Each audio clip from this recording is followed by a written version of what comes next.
I'm Penny Shaw of Homes of Color. We're here today to interview two phenomenal people, and I'll let them introduce themselves, and then we'll get into the meat of the interview. Hi, my name is Januwa Nelson, or Januwa Moja as I'm known in the art world. My name is Alan Uzikee Nelson. Okay. Yeah, I went to school for engineering. Something I could make some money here. Art wasn't one of them, or even thought of it. But I ended up doing art. Being much more famous for art than anything else. Okay. Because they didn't have backs doing nothing for foundry work, hard work. I didn't work in the fields at all. No field did I ever work in. My father was a dentist, so I didn't never work in the field. I wasn't doing no hard labor. But I did go to college. All right. But you know, one of the interesting things about both of your stories is your love for art, and especially the Afrocentric or the African influence that is played into your artwork. Could you talk about that a little bit? Okay, this is where I got interested in art, in Southern Illinois. I wasn't thinking at all about art because there was too much other stuff going on. Well, discrimination of riding in cars, buses, whatever you were doing, racism was kicking you. So I didn't think about taking no art. And because How about you, Januwa? I'm from Baltimore, Maryland. The art world became a part of my world very early on. I guess high school, I became interested in fashion. Girls used to like to dress up and go to school, so I became interested. Now, both of my grandmothers sewed, so I had, I guess early on, inspiration and information from both of my grandmothers. The first sewing machine was that I was introduced to was from my grandmother on my father's side. And for more update, where we used to go downtown and my grandmother used to see various items in department stores, and knowing that we couldn't out and out afford them, we would go home and recreate the best of our memories. Something of what was in style was from my mother's mother. So early on, fashion design became a passion, from paper dolls to doing fashion shows as a young woman. What was the first piece that you sold? I won't tell you this. That was the first work piece I made. Okay, we'll get a picture of that in a moment, so that I you. wasn't thinking about selling nothing because selling for me was from an engineering point of view. They paid me to do what I was going to do. Okay. I didn't go to kind of hoping somebody would buy something of mine that would do it like that. That didn't enter my mind. Okay. And with you, Januwa, what was the first piece that you saw someone wear of yours and you felt like, I have found my niche? Like I said, that was early on. I was asked to do a wedding, and then I became known for extra special garments, wedding garments. That would be in the 60s, early and mid 60s. And I was, myself and two partners were the first black people in Baltimore to have a small boutique in downtown Baltimore. So we were known as Denalua African Shop. And I started doing dashikis and headpieces for men, what do you call it? Kufis. And jewelry, started creating jewelry. And as well as my partners would collect pieces from Africa. So I got involved with that early on, and saw the possibilities. But like I said, early on, I became interested in making garments that were not for the everyday. And I created for, you ever heard of Sweet Honey in the Rock? Oh, yes. I did garments for them for 10 years. Okay. Now, here's one of those loaded questions. How did you guys hook up together? Or how did you meet and your reunion? How long have you all been married? 47 years. That's a long time. 47 years. Now, how did you? We had a friend in common, a woman who was another artist, Evelina. And his birthday was on April 1st. Evelina's birthday is April 2nd. And so they celebrate their birthdays together. I came over to help her with this particular birthday party. And that's when I met him. Okay. Is that what you recall too, Uzikee? Yeah. Okay. What else? What did you do? Did you make the first move, or did she make that first move? I think she did, but I think I did. It don't matter. Something. But 47 years. Yeah. Highs and lows, in betweens. Absolutely. There was some time, but she wasn't the only girlfriend now. Uzikee, you said that you have not had any formal art training, but you have, haven't you, January? You've had formal art training. I went to the Maryland Institute College of Art in Baltimore. Well, the only thing I got out of high school was cutting metal or steel and wood. I figured out all that out of high school. Okay. I didn't do none of it before then at all. But your technical skills has improved because you practice. Oh God!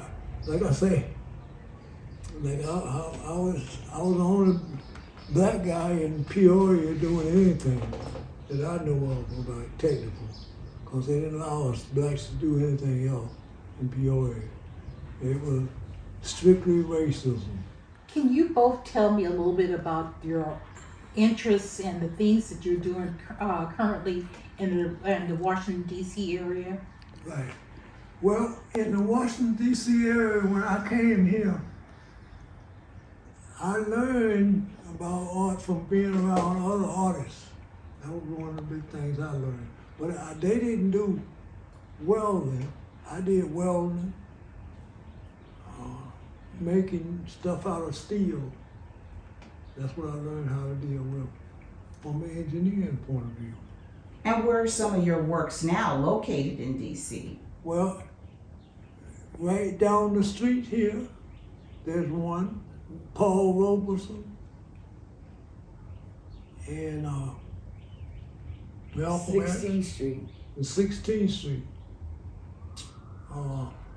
This guy named Saint Denard, this Cleveland Denard, the guy that brought me to town, never had met me, never seen me, but he needed somebody that knew how to run mechanical, wrote motorized engineering classes. And when I was in college, my mother told me, I took him out from Tupelo to Peoria, to LA. When I was driving with me, so somebody needed to take them out there because they were too old to drive. So I drove all the way from Tupelo to Los Angeles. And then said, since my brother was working at the post office, now that post office was a job that black men had a chance that know how to read a little.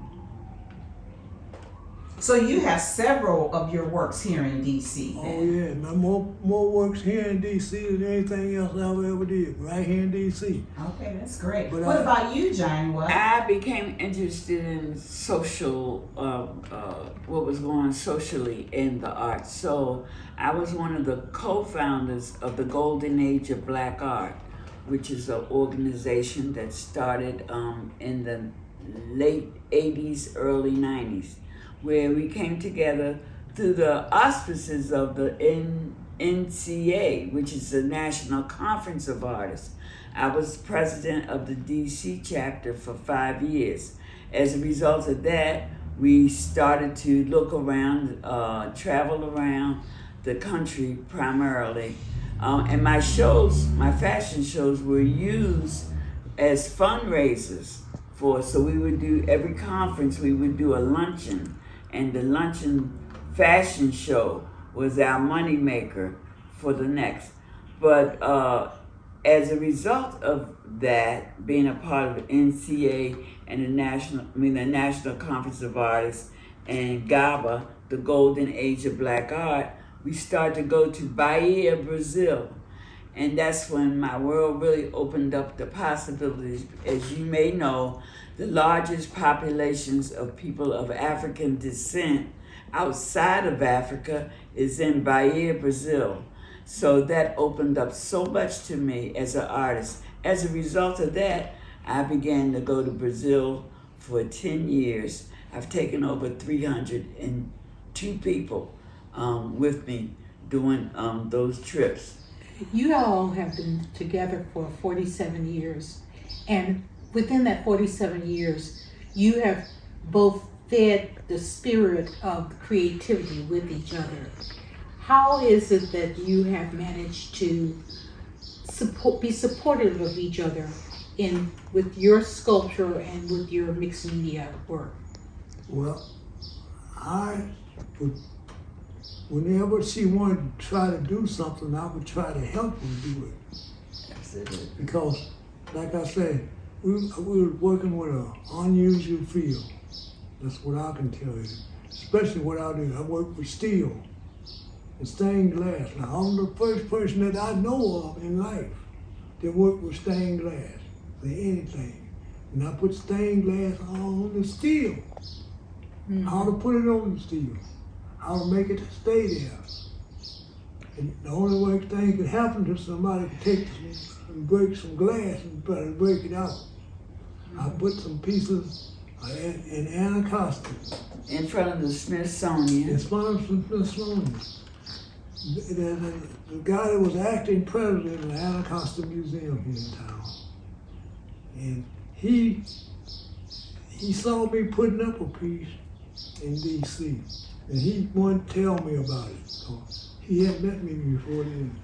And then you did the piece in honor of Thurgood Marshall. Thurgood Marshall, in fact, I'm putting up with the one now. It's called Thurgood Marshall. Yep. In the time that you spent together, Uzikee, what is it that you like about her work? And then in turn, I want to ask you, Januwa, what is it that you like about his work? Mm-hmm. As far as I was concerned about making artwork that made black people that I knew being proud of who they were. So if you wasn't proud of what you're doing, then you would be wasting my time. Because that's what I was doing. I'm gonna do only what I like to do. And what I liked about his work was primarily, I've never seen art like his. That's what really opened my eyes. And like he said, he does steel and stained glass. So he brought the color concept into the metalwork.